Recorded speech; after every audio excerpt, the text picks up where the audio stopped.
Nadreen, Bangladesh के अंदर कोटा आंदोलन के चलते आज इंडियन मीडिया के अंदर ये खबर लगाई गई कि 2009 में शेख हसीना साहिबा की दावत पे इंडियन मिलिट्री बिल्कुल तैयार खड़ी थी बांग्लादेश के अंदर आने के लिए। और वहां पर जो एक बगावत मिलिट्री के अंदर हुई थी, बीडीआर रिवोल्ट के नाम से वो बगावत मशहूर है, उसको क्रश करने के लिए इंडिया बिल्कुल रेडी खड़ा हुआ था इंटर होने के लिए बांग्लादेशी सॉइल के अंदर। और ये जो इन्वेजन हो रही थी ये शेख हसीना साहिबा की दावत पे हो रही थी बकौल इंडियन मीडिया के।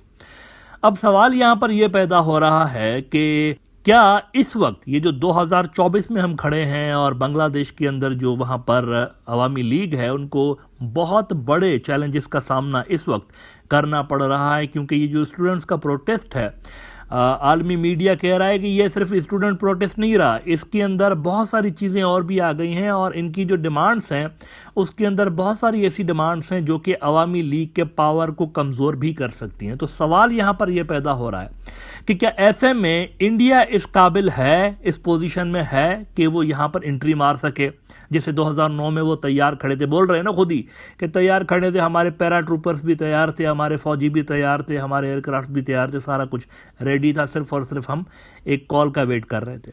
तो सवाल यहाँ पर यह पैदा हो रहा है कि क्या 2024 में ऐसा मुमकिन है? The answer is no. यहां पर 3-4 ऐसे फैक्टर्स हैं जो कि 2009 में नहीं थे। पहला सबसे बड़ा फैक्टर चाइना। 2009 में चाइना पांडा डिप्लोमेसी पे कारबंद था, वुल्फ वॉरियर पे अभी वो नहीं आए थे और इस तरह से उभरे भी नहीं थे। और 2009 में उनके इंडिया के साथ टाइज बहुत ज्यादा फ्रेंडली थे।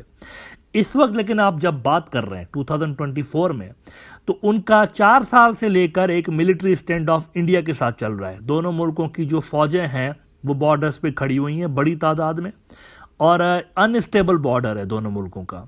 आज बल्कि एक नया लॉलीपॉप भी मोदी सरकार ने दिया है चाइना को। उन्होंने चाइना को कहा है कि हम अपनी फौज को मजीद पीछे लेकर चलते हैं। न्यूज 18 ने कहा है कि India and China agree to work urgently to achieve the withdrawal of troops on their disputed border. अब ये मैंने क्यों कहा कि इंडिया इनको कह रहा है कि हम अपनी फौज मजीद पीछे लेकर चलते हैं, क्योंकि लद्दाख के इलाकों के अंदर चाइना घुस के आया था। उन इलाकों के अंदर जिनको इंडिया अपने इलाके कहता है वहां पर चाइना घुस के आया था। तो उसूली तौर पर अगर आप इंडिया के पर्सपेक्टिव से देखें तो इंडिया के ट्रूप्स ने विथड्रॉ नहीं होना, चाइना के ट्रूप्स ने विथड्रॉ होना है। यह असल में एग्रीमेंट होना चाहिए अगर आप इंडिया के पर्सपेक्टिव से इसको देखें कि चाइना पीछे जाए। लेकिन इंडिया क्या बोल रहा है? हम भी अपने फौजी पीछे लेकर चलते हैं। मजीद पीछे किधर जाएंगे आप? मतलब मजीद पीछे कहां पे? ये तो आपका इलाका था ना। तो ये वहां पर एक नया लॉलीपॉप उन्होंने दिया है कि अगर आप पीछे जाते हैं, चाइना को बोल रहे हैं, तो हम भी मजीद फौजी पीछे लेकर चाहेंगे, अपने ही इलाकों से, अपने ही बॉर्डर से हम पीछे हटेंगे। ये नया उन्होंने पत्ता खेला है। तो यहां इनके ये वाले टाइज हैं। इसके अलावा एक और बहुत बड़ा फैक्टर है, और वो फैक्टर क्या है, इसके लिए मैं द डिप्लोमेट की आपको ये स्टोरी दिखाना चाहूंगा। India watches closely as friend Sheikh Hasina battles unrest. The Bangladesh PM has been sensitive to Indian security concerns. Little wonder then that Delhi has chosen to stand by her. अब इसमें देखिए, कहते हैं with two borders, the one with Pakistan and the other with China, tense India would like to ensure that its frontier with Bangladesh remains peaceful. New Delhi is already keeping a wary eye on the civil unrest in Myanmar and announced that it will be fencing its borders with the Janata-ruled country situated on the south of Bangladesh. अब देखिए, China वाला border already challenging है, Myanmar वाला border challenging है, वहां पर वो fence लगाने का काम कर रहे हैं। वहां से इंसर्जेंट्स घुस के आते हैं बगौल इंडिया के।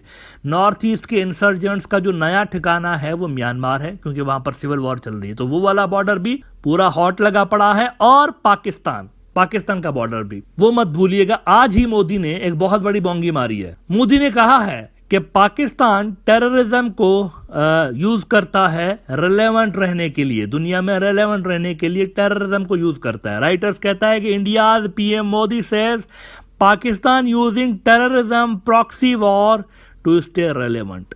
और गुजराती बाबा जी कहते हैं, I want to tell these patrons of terrorism that their unholy plans will never be successful. Our brave forces will squash terrorism.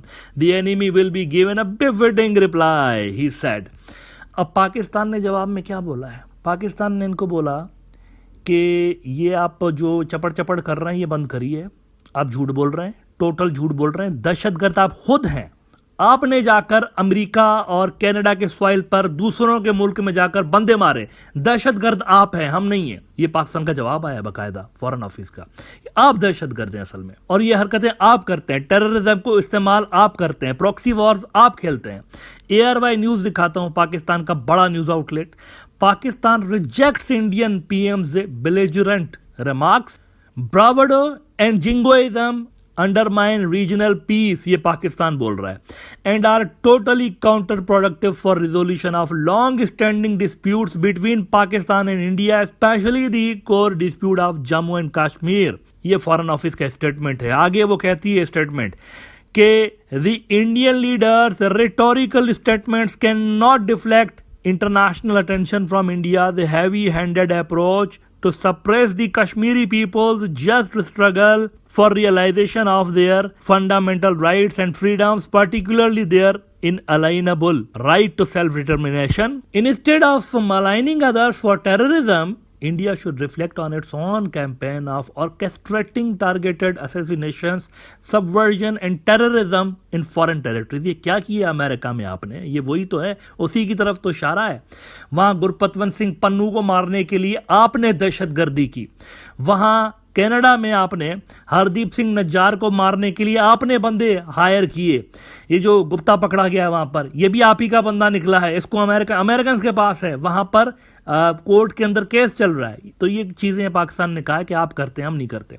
ये पूरा का पूरा बॉर्डर पाकिस्तान वाला भी अनस्टेबल, चाइना का अनस्टेबल, ऊपर हिमालयाज में, इधर साइड पे देखिए पाकिस्तान का अनस्टेबल बॉर्डर, उधर म्यांमार में देखिए वो अनस्टेबल बॉर्डर, और ये 3 फ्रंट नहीं है, चौथा भी है कश्मीर।